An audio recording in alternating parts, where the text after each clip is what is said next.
नगरर सबुठारु धनी बणिक थिले धर्मजित। तांकर बड़ बड़ जहाजगुड़िक दूर देशकु जाउथिला।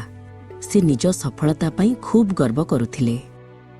से कहुथिले, मोर परिश्रम ही मो भाग्य, एठारे कौनसी ग्रह बा देवतांकर हाथ नाही। से गरीब लोकंकु उपहास करुथिले।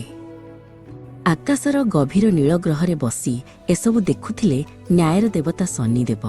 तांक मनरे दुख हैला। शनि देव मुंड हलाइले। से जानिथिले जे मनीषकु परिश्रम सहित विनम्रतार मूल्य शिखाइबा आवश्यक। राति सारा धर्मजितंक बंदररे एक बड़ झड़ हैला। समुद्रर उच्च लहरी तांकर समस्त जहाज भांगीदेला। दिनक भितरे तांकर गर्व और धन सबु चलीगला। धर्मजित रास्ता को आसीगले। से वर्तमान सेही भली दरिद्र थिले जहांकु से दिने उपहास करुथिले।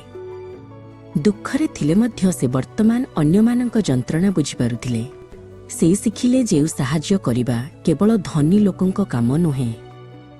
तांको हृदय परिवर्तन होईगला। से विनम्रतार सह काम कले एवं अन्यमानंकु साहाय्य करिबा पई तांकर छोट रोजगार खर्च कले।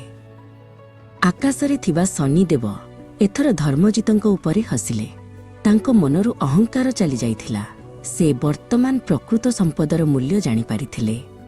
धर्मजितंकर पुनर्बार समृद्धि हैला, किंतु एथर तांको सफलता सहित विनम्रता और दया मिसी जाइथिला।